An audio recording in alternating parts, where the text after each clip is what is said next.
Merci. Courbons la tête maintenant, alors que nous parlons à celui que nous sommes venus adorer. Seigneur béni, ce jour est pour nous un grand jour que le Seigneur a fait. Réjouissons-nous. Nous te remercions pour sa grâce qui était répandue dans nos cœurs par le Saint-Esprit. Et nous devenons maintenant des citoyens du royaume de Dieu. Ce que nous serons à la fin n'a pas encore été manifesté, mais nous savons que nous aurons un corps semblable à son corps glorieux, parce que nous le verrons tel qu'il est. Puisse cela être ce sur quoi nos cœurs et nos pensées s'appuient cet après-midi, alors que nous méditons sur ta parole. Bénis chaque cœur, bénis chaque croyant ici, et prépare-nous, Seigneur, pour sa venue, car nous le demandons au nom de Jésus. Amen.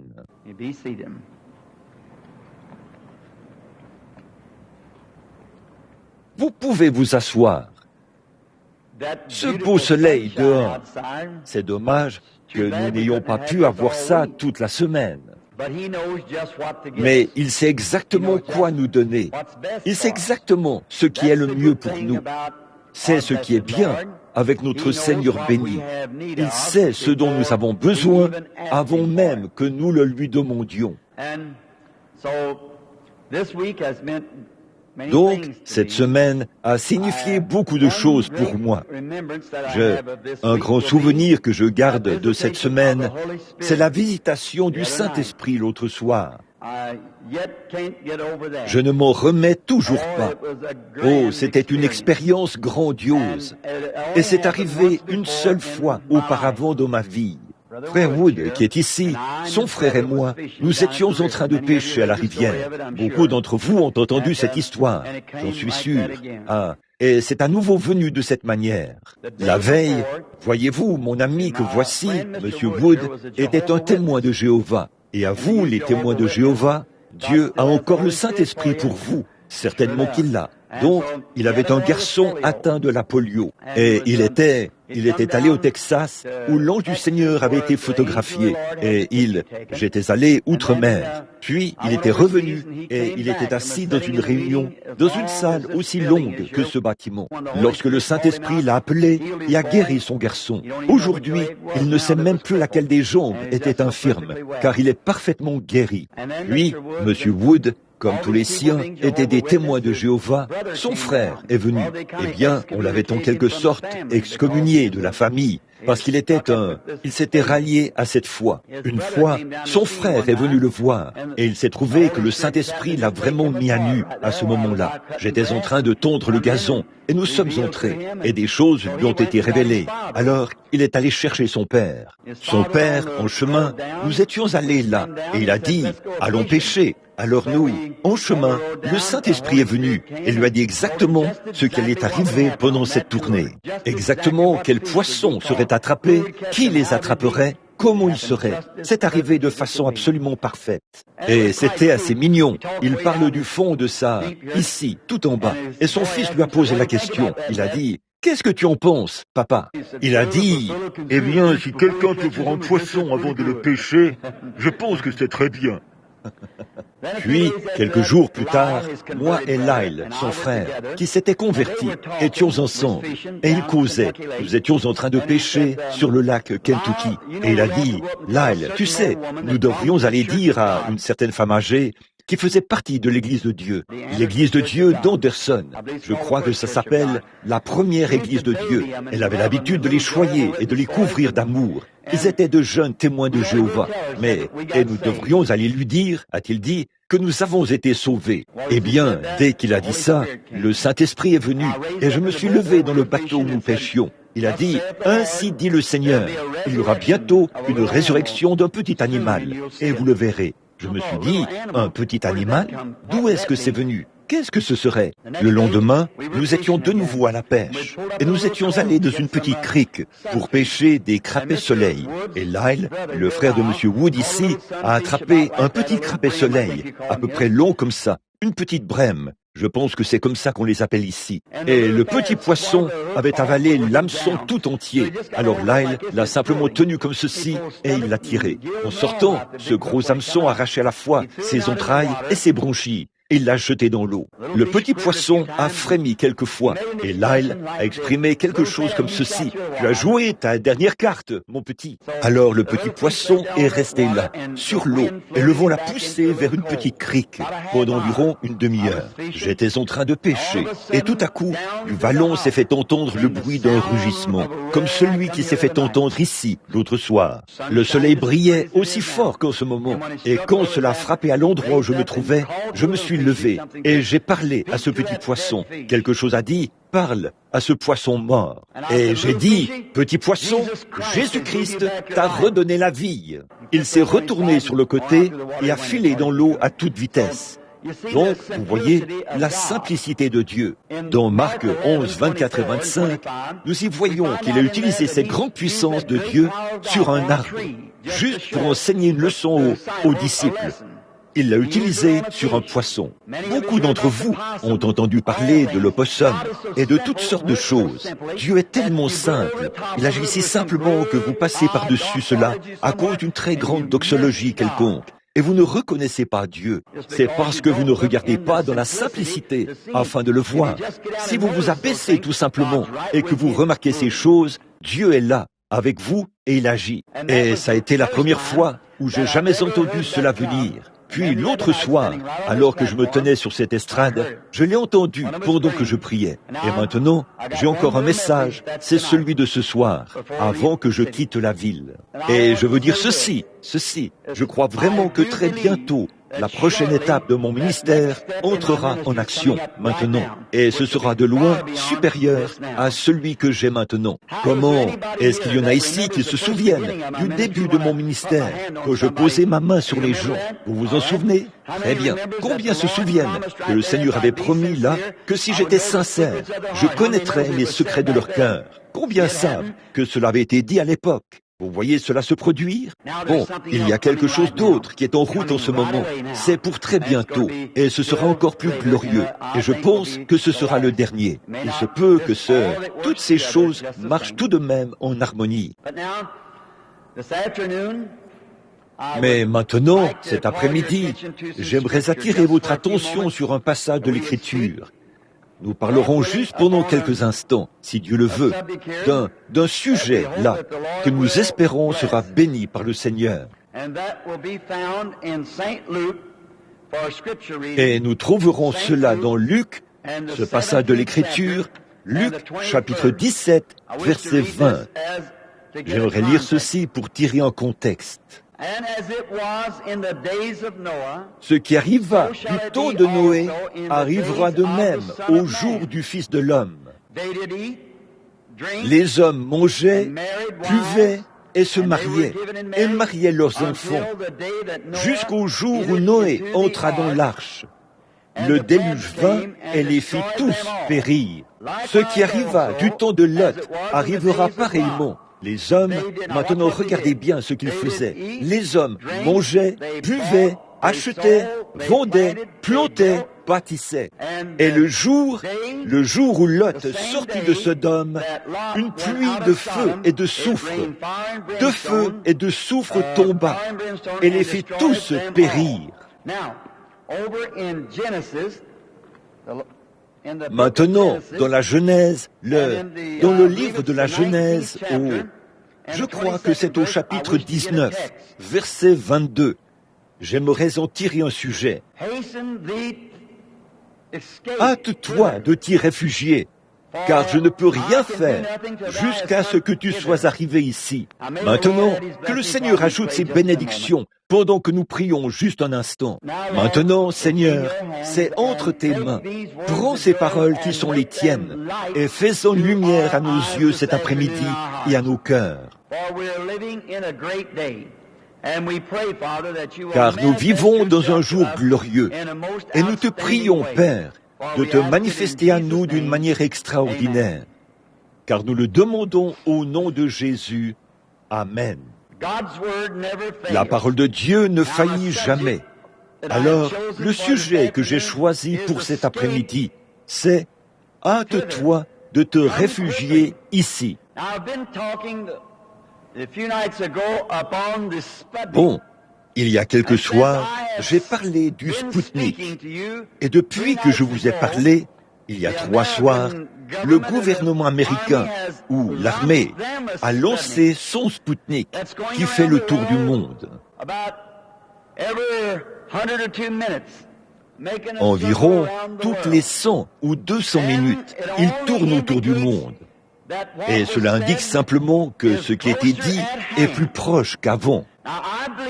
Alors je crois que s'il y a jamais eu un jour où les hommes et les femmes devraient ouvrir les yeux et sonder la parole de Dieu, c'est aujourd'hui. Voici le jour, parce qu'il se peut qu'il n'y ait pas de lendemain. Et s'il n'y a jamais eu un moment où l'Église devrait revêtir son armure, ce devrait être aujourd'hui.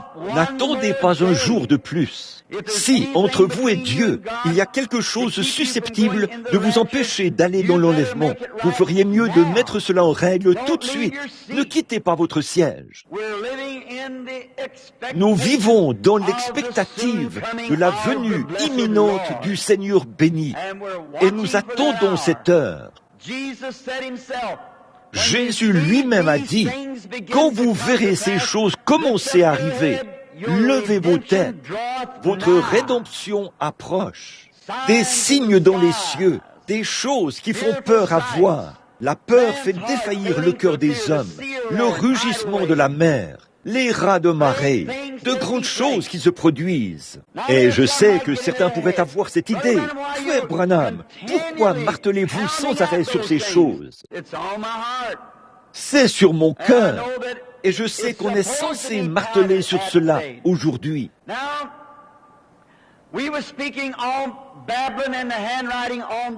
Bon, nous parlions de Babylone et de l'écriture sur la muraille.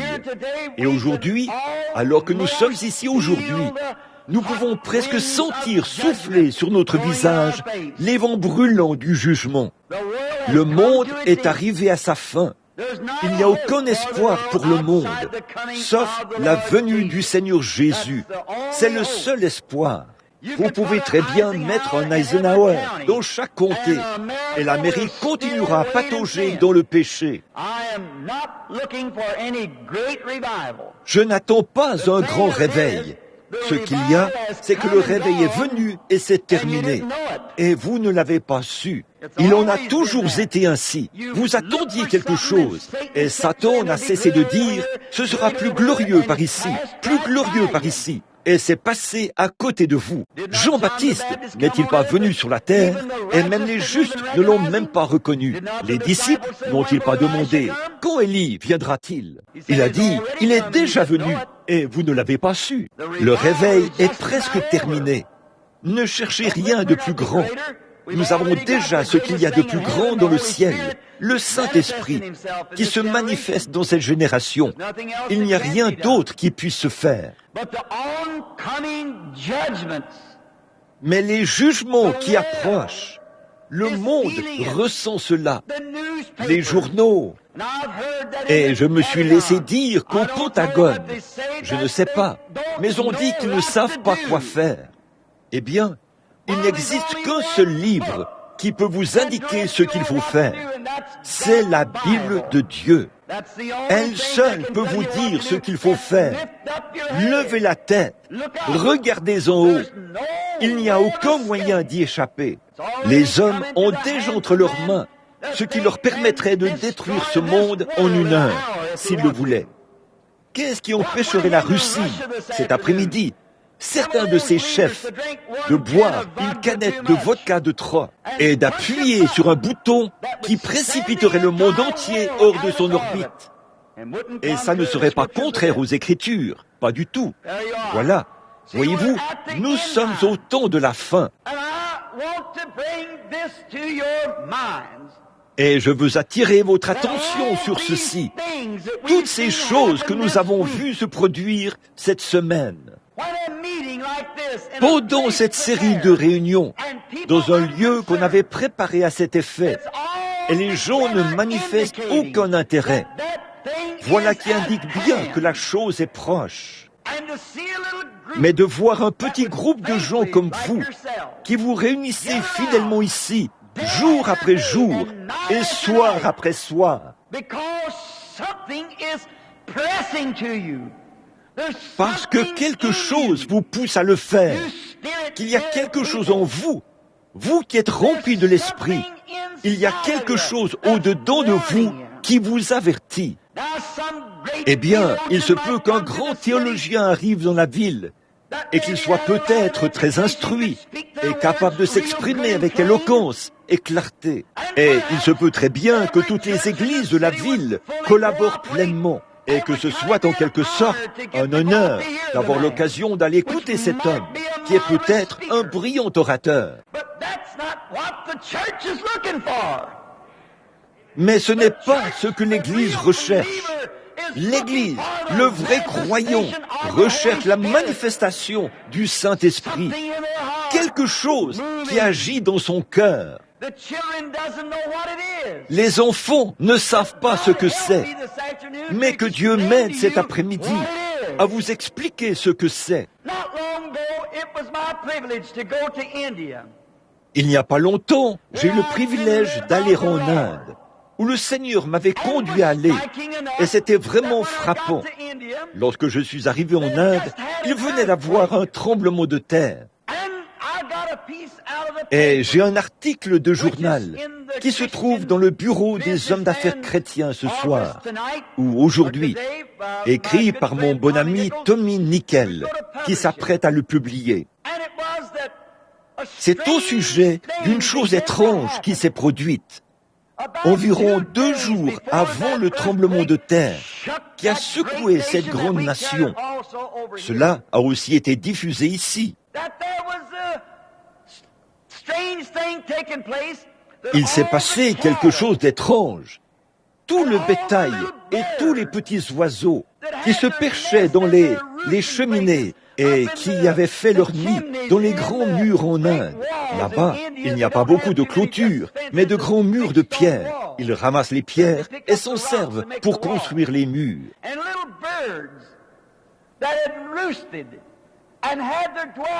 Et les petits oiseaux qui s'étaient perchés dans ces endroits et qui demeuraient, s'étaient tous envolés pour aller rester dans le désert.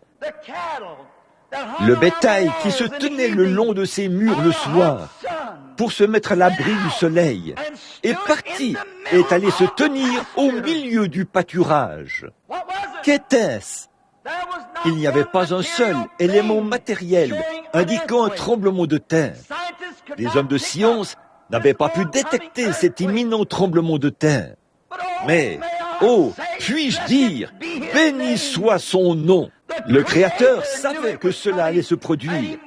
Et il a éloigné ces petites créatures de ces murs, parce que ces murs se sont écrasés sur le sol, et elles auraient été tuées. Et si par instinct, un petit oiseau, il n'a pas d'âme, et si par instinct, un petit oiseau et une vache ont pu s'éloigner des murs pour ne pas se faire tuer, à combien plus forte raison l'Église, face à ce grand jugement imminent, devrait se retirer de ses vieux repères, même si vous devez vous tenir au milieu de la persécution, et lever les yeux, car la rédemption approche. De même que Dieu a averti ses oiseaux, il avertit aussi son peuple. Et c'est ce qui se passe aujourd'hui. Bon nombre de gens quittent ces grandes cathédrales et cet évangile social aujourd'hui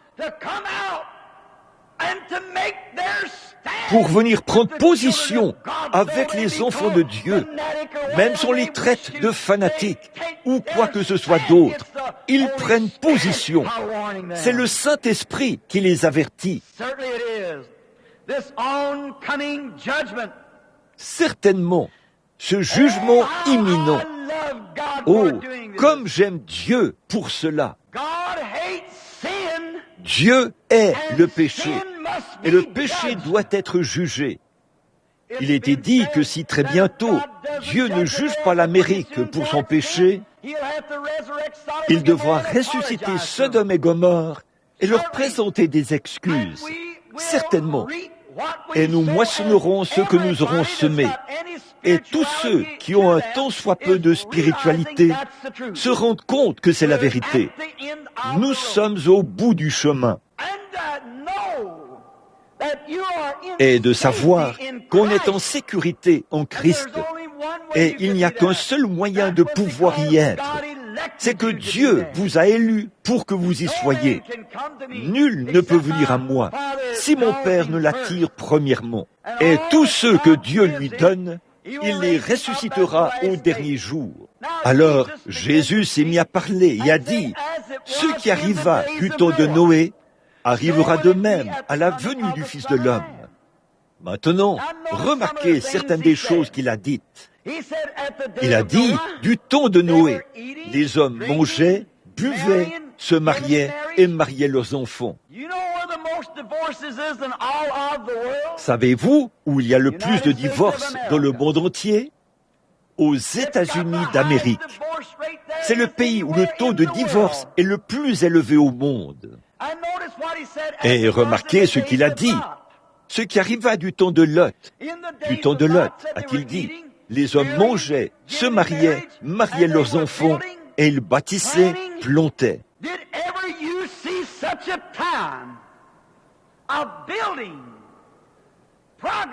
Avez-vous déjà vu une telle époque de construction et de progrès? Regardez l'homme d'il y a 100 ans. Il est le même homme d'il y a 6000 ans. Mais il n'a pas fait de trop grands progrès jusqu'à il y a environ 100 ans. Ça ne fait pas tellement plus longtemps que cela que le seul moyen pour l'homme d'envoyer un message, c'était par une lettre remise à un messager. Maintenant, c'est par téléphone, par télégramme, par la télévision. Comme c'est rapide pour un message de faire le tour du monde, en moins de 2 minutes, il peut balayer la terre. Alors qu'il y a 200 ans, il aurait fallu qu'il soit porté par un messager. Voyez la différence? Un savant français a dit, il y a 350 ans, que si jamais un homme atteignait la vitesse vertigineuse de 65 km à l'heure, la gravitation l'élèverait de la Terre. Maintenant, ils atteignent 3000 km à l'heure. Et ils continuent encore maintenant, avec un Spoutnik qui atteint une vitesse de 29 000 km à l'heure, en tournant autour de la Terre. Il y aura un homme dans un Spoutnik, dans moins d'un an. Certainement. Le progrès a connu une accélération rapide. Ça progresse à une vitesse 2 fois plus rapide. Dieu a dit qu'il en serait ainsi. Eh bien, parfois, nous nous demandons pourquoi nous n'avons pas toutes ces grandes choses que les autres ont. Pourquoi nous n'arrivons pas à faire partie des grandes choses. Je ne veux pas faire partie des grandes choses de ce monde. Je veux faire partie des grandes choses de Dieu. Remarquez, au commencement, quand les 2 garçons, Caïn et Abel, sont venus adorer Dieu, tous les 2 ont construit des églises. Tous les 2 ont bâti des autels. Tous les 2 appartenaient à une église. Tous les 2 étaient respectables. Tous les 2 avaient la même opinion selon laquelle Dieu était Dieu. Et c'est en toute sincérité qu'ils s'agenouillaient pour adorer Dieu. L'un était tout aussi fondamentaliste que l'autre. Si Dieu n'avait égard qu'au fondamentalisme, il devait accepter Caïn tout comme il avait accepté Abel. Sinon, il aurait été injuste. Remarquez ceci, quelque chose était arrivé à Abel, et il avait su quoi faire. Maintenant, regardez bien ces 2 arbres pendant leur croissance. Ils sont allés de l'avant, de la Genèse, ils sont arrivés dans l'Exode. D'une part, il y avait Israël, qui faisait route, un interdénominationnel, qui faisait route vers un pays promis. D'autre part, il y avait Moab, son frère, qui avait un évêque. On les a conduits là-bas, et tous les 2 étaient des frères, Moab et Jacob. Tous les 2 avaient fondamentalement raison. Moab avait 7 autels, 7 sacrifices, 7 taureaux et 7 béliers, ce qui indiquait la venue de Christ. Là-bas, dans la tente d'Israël, il y avait 7 taureaux, 7 autels, 7 béliers. Fondamentalement, ils avaient tous les 2 raison, mais Israël avait la révélation. Car du côté d'Israël, Moab n'avait qu'une église guindée, empesée, très fondamentaliste. Mais Moab avait le fondamentalisme et aussi beaucoup d'absurdités. Mais Balaam n'a pas reconnu ce signe surnaturel qui était au milieu d'eux, la colonne de feu. Il n'a pas reconnu cette expiation. Il se disait qu'un Dieu saint maudirait un tel peuple, des gens qui n'étaient que des parias. Mais ce n'est pas par vos œuvres, c'est votre foi qui produit cela. Et eux, ils avaient le surnaturel. C'est la même chose du temps de Jésus face aux pharisiens. Tous les deux avaient fondamentalement raison, mais Dieu était avec Christ. Et de grands signes et des prodiges l'accompagnaient. Alors, ces deux sarments qui étaient sortis dans la Genèse avaient maintenant poussé au point où ils allaient produire leur semence. Et les voici aujourd'hui, faisant la même chose. Ils parlent, nous croyons à la naissance virginale. Nous croyons au sacrifice de Christ. Nous croyons à la seconde venue. Mais frères, Dieu démontre toujours ce qu'il est en accomplissant dans le camp des signes et des prodiges surnaturels. Dieu se fait toujours connaître. Il est surnaturel. Et il ne peut être rien d'autre que le surnaturel. N'y agir autrement que par cela. Vous le voyez? Oh, j'aime vraiment ça. Je veux vous faire remarquer que du côté de la lignée de Caïn, Caïn était religieux. Il était tout aussi religieux qu'Abel. Il était tout aussi sincère qu'Abel. Il était tout aussi fondamentaliste qu'Abel. Mais voici où était la différence. Il n'avait pas la révélation. Voilà ce qu'il y a eu de tout temps. Jésus-Christ a dit dans Matthieu 16, lorsqu'il est descendu de la montagne de la transfiguration, je crois que c'était ça, et qu'il a dit, « Qui dit-on que je suis, moi, le Fils de l'homme ?» L'un a dit que tu es le prophète, et un autre a dit que tu es un tel. Il a dit, « Mais vous, qui dites-vous que je suis ?» Pierre a dit, « Tu es le Christ, le Fils du Dieu vivant. » Eh bien, l'Église catholique dit qu'il a bâti son Église sur Pierre, là. L'Église protestante dit que Christ l'a bâti sur lui-même, là. Je crois que si vous sondez l'Écriture, les deux sont dans l'erreur. Il ne l'a pas bâti sur lui-même, et il ne l'a pas bâti sur Pierre non plus. Regardez bien ce qu'il a dit. Ce ne sont pas la chair et le sang qui t'ont révélé cela. Tu ne l'as jamais appris dans un séminaire par lequel toutes les deux passent. Ce ne sont pas la chair et le sang qui t'ont révélé cela, mais c'est mon Père qui est dans les cieux qui te l'a révélé. Et sur ce roc, je bâtirai mon Église, et les portes de l'enfer ne peuvent pas la détruire. La révélation spirituelle du Seigneur Jésus-Christ. Voilà, c'est ça. Cela a toujours été son Église. C'est ce qu'Abel avait. C'est ce que les apôtres avaient. C'est ce que vous avez. C'est l'Église en soi. C'est la révélation spirituelle que Dieu donne de son Fils, qui vous est manifestée dans la puissance et la démonstration du Saint-Esprit.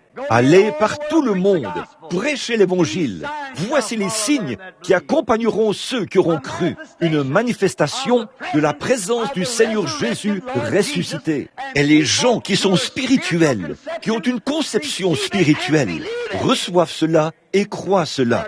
Voilà, c'est ça. Sur ce roc, je bâtirai mon Église. Et c'est en ce jour-là que nous vivons. Remarquez les descendants de Caïn. Les descendants de Caïn étaient des gens intelligents, des scientifiques. Les descendants de Caïn étaient religieux. Ils avaient une grande église, de grandes églises. Ils étaient instruits, des érudits. Ils travaillaient dans le domaine de la science. Ils extrayaient du métal. Ils construisaient des maisons. Ils étaient de grands bâtisseurs de choses grandioses. Regardez ce qu'il en est aujourd'hui. Regardez de l'autre côté. Combien ils sont religieux.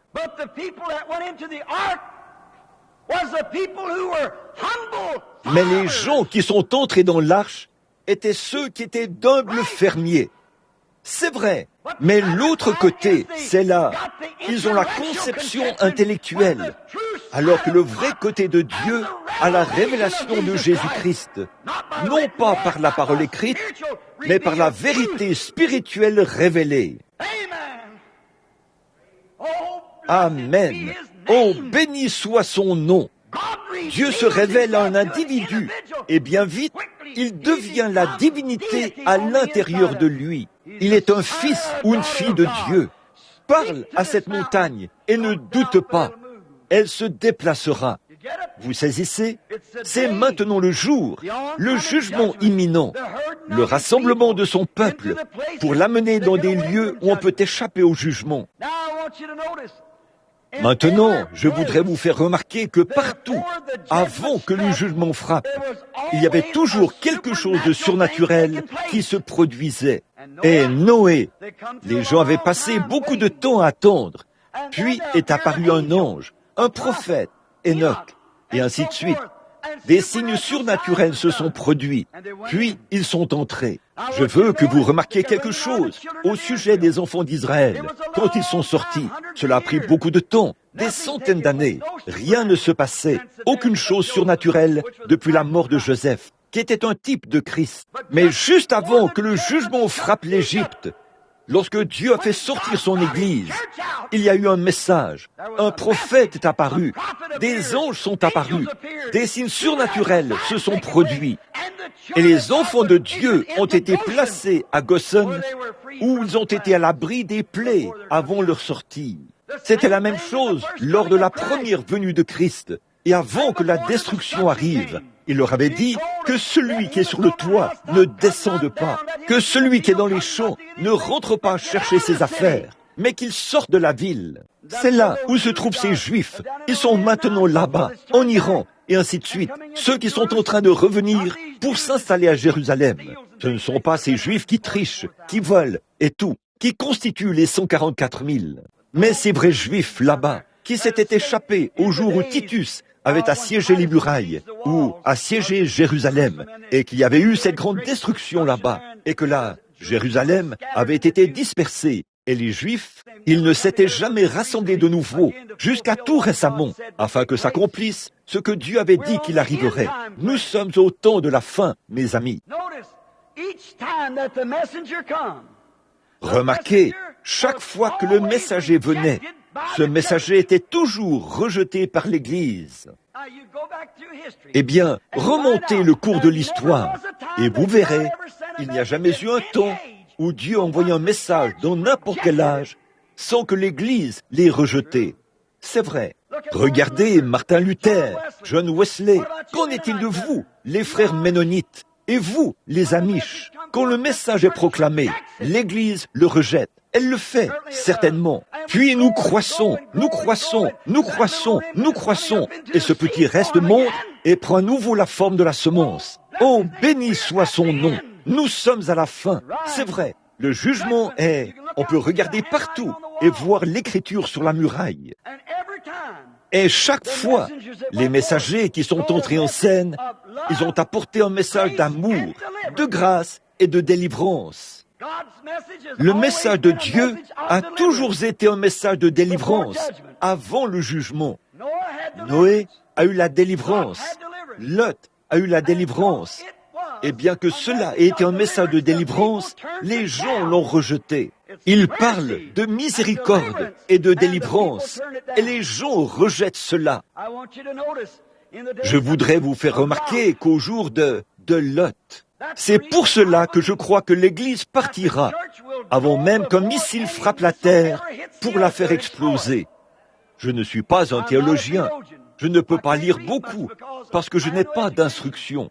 Mais je suis un typologue, et j'ai remarqué ce qu'était le type. Si je vois à quoi ressemble mon ombre, j'aurai une idée de ce à quoi je ressemble. Avez-vous remarqué qu'il ne pouvait tomber aucune goutte de pluie tant que Noé n'était pas entré dans l'arche? Les nuages étaient suspendus dans le ciel. Le tonnerre et les éclairs grondaient. Mais aucune goutte de pluie n'est tombée jusqu'à ce que Noé soit entré. Et l'ange a dit à Lot, « Je ne peux rien faire tant que tu n'es pas allé te réfugier. » Aucun feu ne pouvait tomber. Aucune goutte de ce soufre suspendu dans les cieux ne pouvait tomber sur Sodome avant que Lot soit sorti. C'est exact. Jésus a dit, ce qui arriva en ce temps-là arrivera de même à la venue du Fils de l'homme. Certainement, l'Église rentrera à la maison un de ces soirs, ou un de ces matins, ou à un moment donné, avant qu'un seul missile puisse frapper cette terre pour apporter un jugement. Avant que le jugement arrive, l'Église sera rentrée à la maison. Et si le jugement est si proche que vous pouvez le voir, l'écriture sur la muraille ou dans le ciel, là où ils peuvent entrer dans ces Spoutniks, et que 2 ou 3 bombes pourraient mettre fin à tout ça. Et ça, ils pourraient le faire aujourd'hui même, s'ils le voulaient. Et nous voyons cela. À combien plus forte raison Jésus pourrait-il venir en cette heure même pour enlever son Église? Il ne reste plus rien d'autre que sa venue. C'est vrai. Et nous restons là comme si... Eh bien, oh, j'ai déjà entendu ça. Voyez, rejeté. Maintenant, je voudrais vous faire remarquer que juste au moment où, du temps de Lot, Dieu brûlera cette terre par le feu. Combien savent qu'il a dit cela? Il le fera. Je veux que vous remarquiez la nature de cet ange, juste avant que la terre soit brûlée la fois précédente, à Sodome et Gomorrhe. Eh bien, regardez la moralité de Sodome et Gomorrhe et comparez-la avec celle des États-Unis. Comparez-les et voyez les divorces, l'instruction, l'immoralité. Vous le voyez? Alors, regardez bien ce qui s'est passé. Dieu avait un reste. C'était Abraham qui était là-bas. Et regardez bien, quand les anges sont allés dire à Lot de faire sortir de Sodome tout ce qu'il voulait, ou tous ceux qu'il pouvait convaincre de le suivre, vu qu'ils allaient la brûler, Lot a descendu les rues toute la nuit pour aller vers les siens et partout ailleurs, prêchant de toutes ses forces. Et remarquez ce qu'ils ont dit. La Bible dit qu'ils lui ont parlé comme s'ils se moquaient d'eux. Maintenant, regardez aujourd'hui. Que dit-on du message aujourd'hui?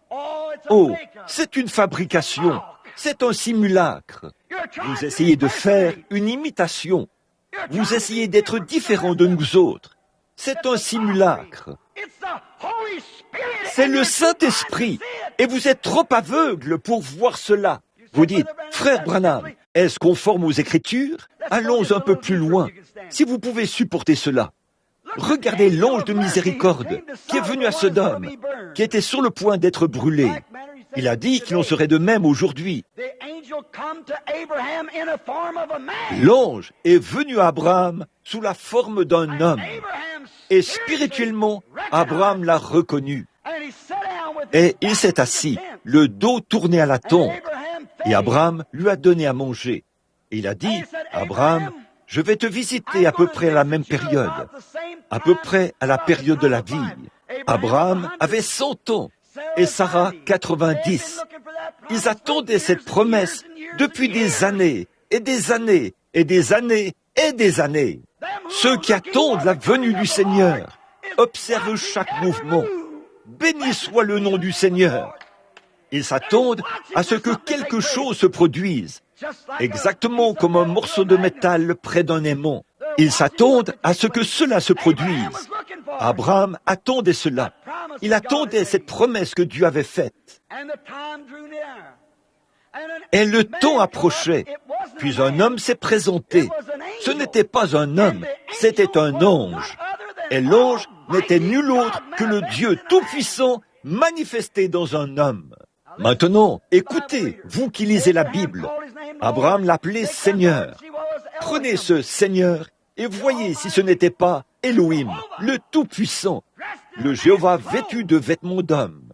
Et il s'est assis, le dos tourné à la tente. Il a dit, je vais te visiter vers la période de la vie chez Sarah. Elle avait 90 ans. Et savez-vous ce que Sarah a fait? À l'intérieur de la tente, alors que cet homme avait le dos tourné, Sarah, dans son cœur, pas à haute voix, dans son cœur, à l'intérieur de la tente, alors que cet homme avait le dos tourné à cela, Sarah a ri dans son cœur. Et l'ange, en regardant Abraham, a dit, pourquoi Sarah a-t-elle ri?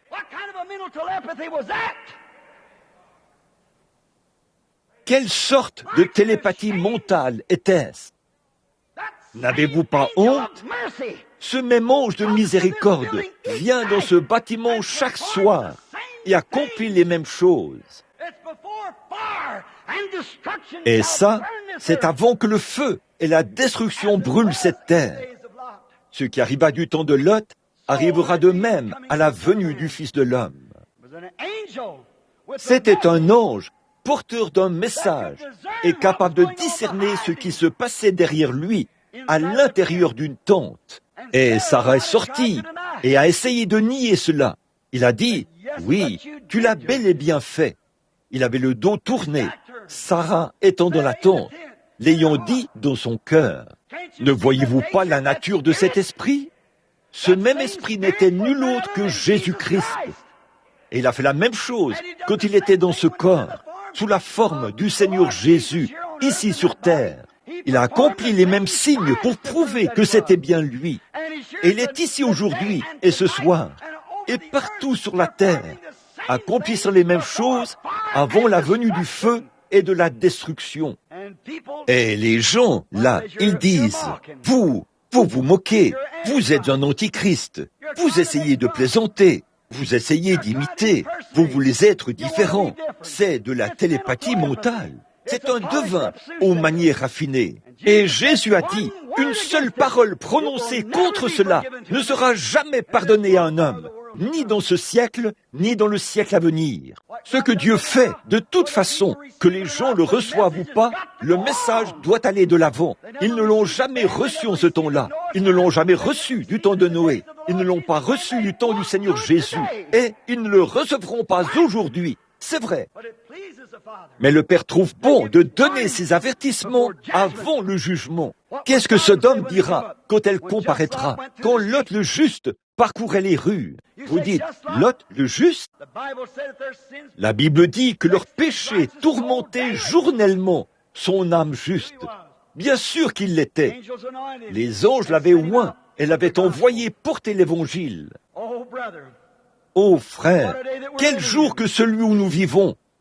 La Bible dit qu'en ce jour, dans 2 Timothée, l'Esprit dit expressément, dans les derniers jours, les hommes abandonneront la foi et seront emportés, enflés d'orgueil, aimant le plaisir plus que Dieu. Je suis venu à l'église l'autre soir, il neigeait trop fort, et il faisait trop mauvais temps pour venir ici. Par contre, un match de basketball, là-bas, on était obligé de refuser l'entrée à des centaines de personnes. Qu'est-ce que ça veut dire? Leur Dieu, c'est le basketball. Alors, dans ce cas, votre Dieu, c'est quoi? Une grosse bulle d'air.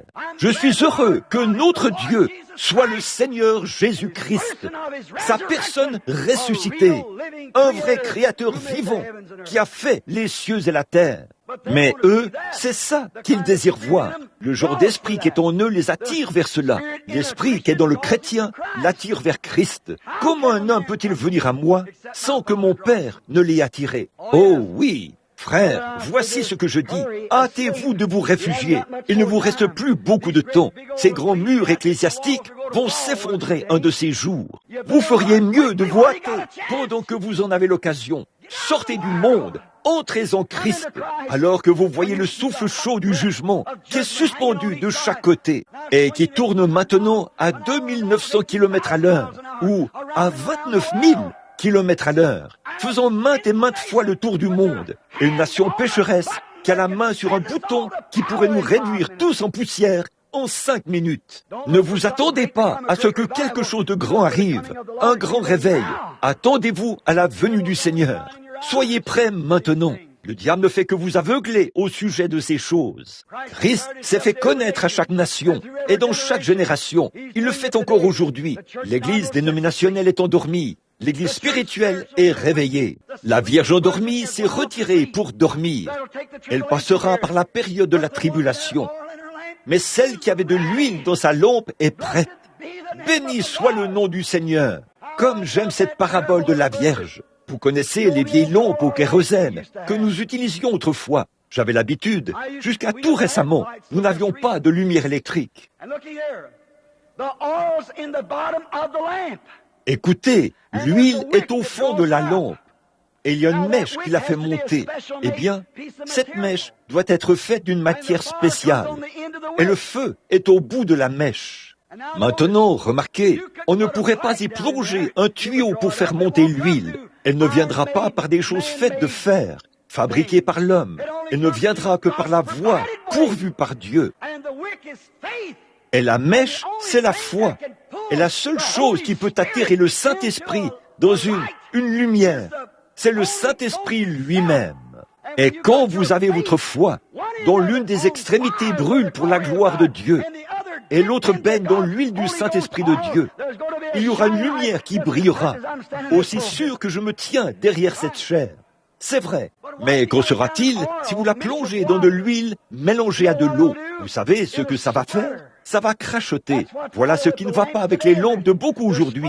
Elles crachotent. Il se fait un dépôt de charbon sur le dessus, et vous devez vous lever et nettoyer vos lampes. Et si jamais il y a eu un temps où les lampes devraient être nettoyées, c'est bien maintenant. Hâte-toi, vas-y, car je ne peux rien faire jusqu'à ce que tu y sois arrivé. Maintenant, si nous voyons que le jugement de Dieu est si proche, et souvenez-vous, au tribunal du jugement, quand je me tiendrai devant vous, et que vous verrez que ces choses que j'ai dites, vous n'avez pas à attendre jusque-là, heure après heure, soir après soir. Jésus-Christ apparaît ici, sous toutes les formes qu'il avait prises, à l'exception du corps physique qu'il avait quand il marchait sur la terre. Il révèle les secrets des cœurs. Il est descendu ici même l'autre soir, devant 500 personnes, exactement comme il l'avait fait le jour de la Pentecôte, quand un grondement s'est fait entendre, provenant des cieux, et que tout le monde s'est mis à regarder. Il est descendu là, comme un grand coup de tonnerre, a frappé ici, sur l'estrade,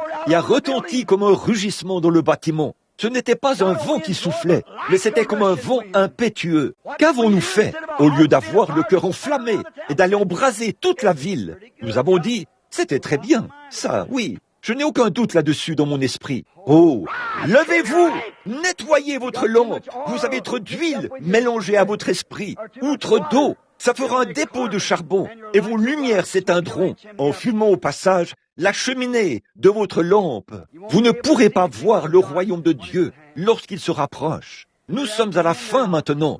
Levez-vous, nettoyez votre lampe. Mettons-nous en marche. Croyez-vous cela? Vous croyez?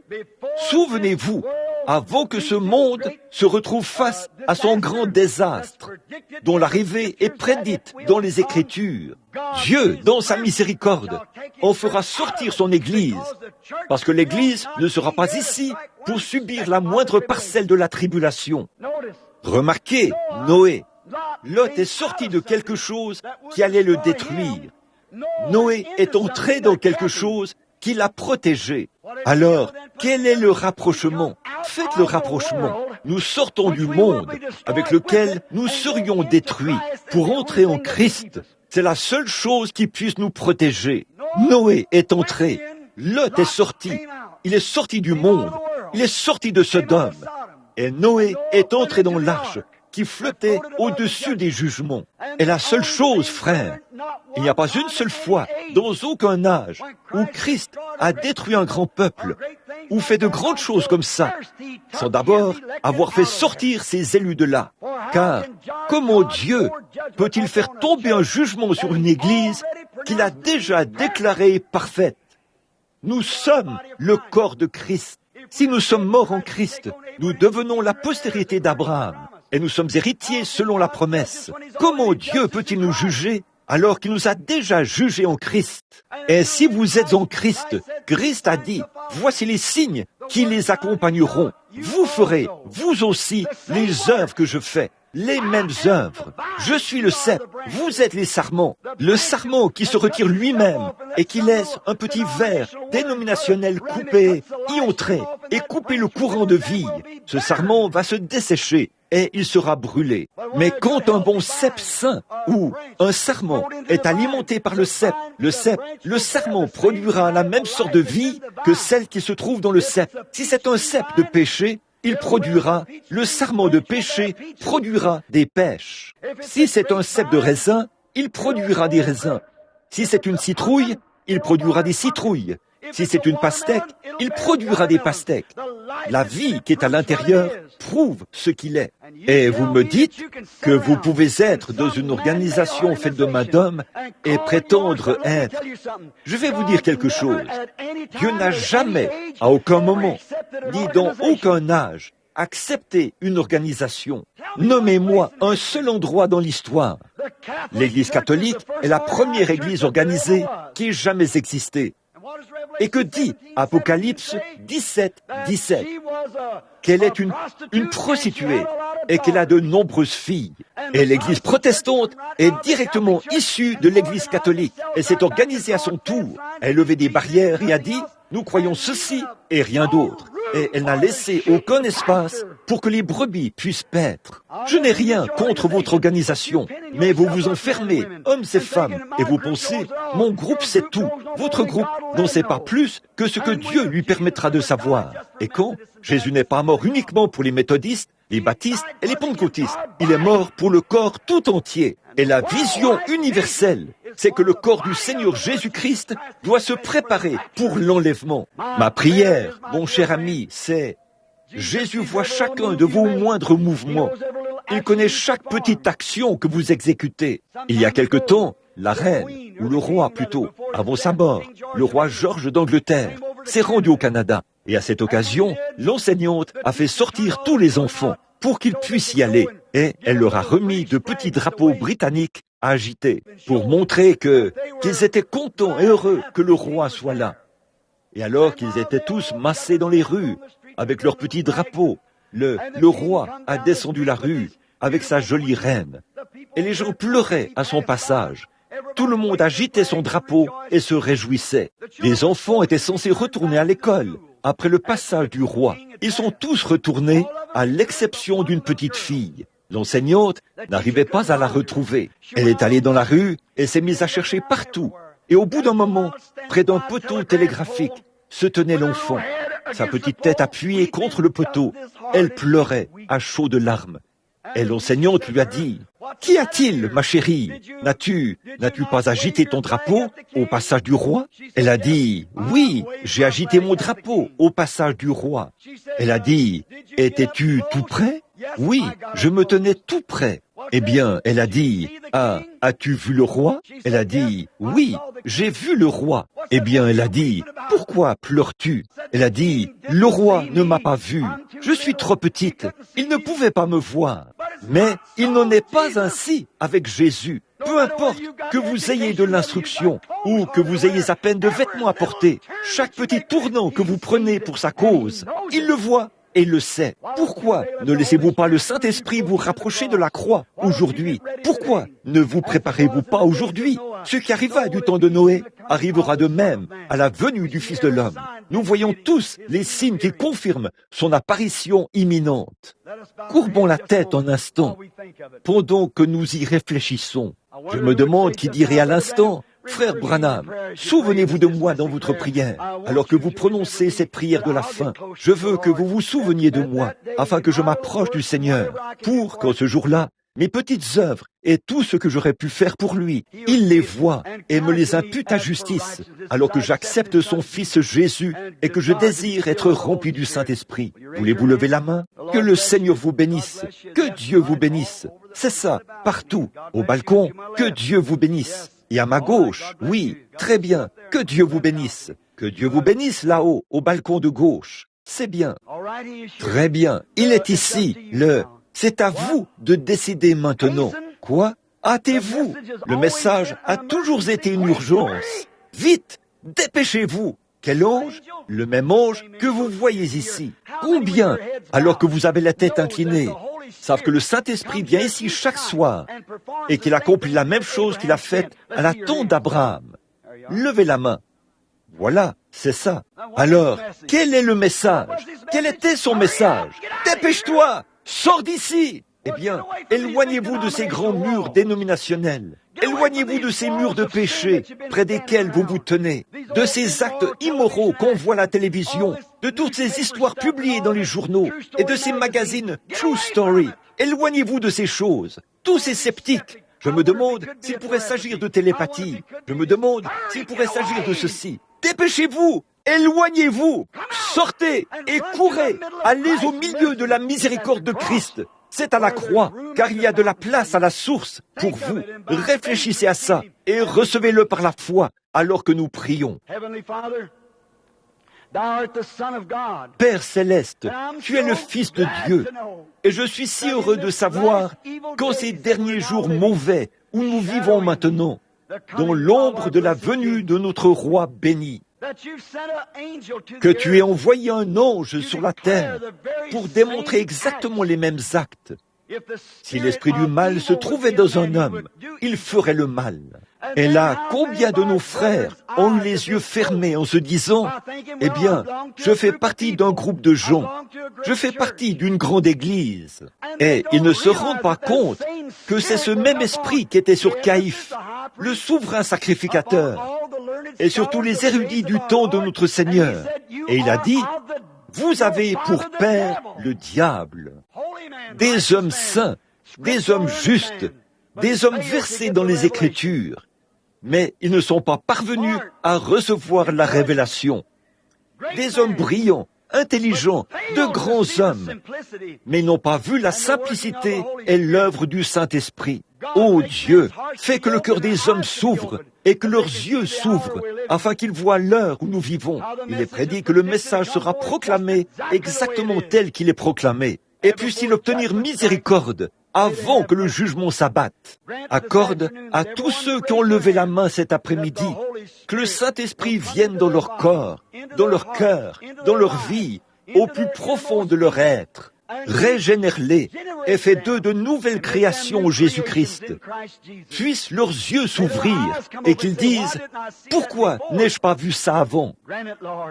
Accorde-le, Seigneur, et qu'ils soient sauvés de cette grandeur qui est proche, car nous le demandons au nom de Jésus, et nous te les remettons pour ta gloire. Amen. L'aimez-vous? Donnez-nous la note. Je l'aime, parce qu'il m'a aimé le premier. Levons les mains. I love him. Because he first loved me and purchased my salvation on Calvary's tree. Maintenant, pendant que nous chantons, tendez la main derrière vous, à côté de vous, devant vous, serrez la main à quelqu'un tout en chantant.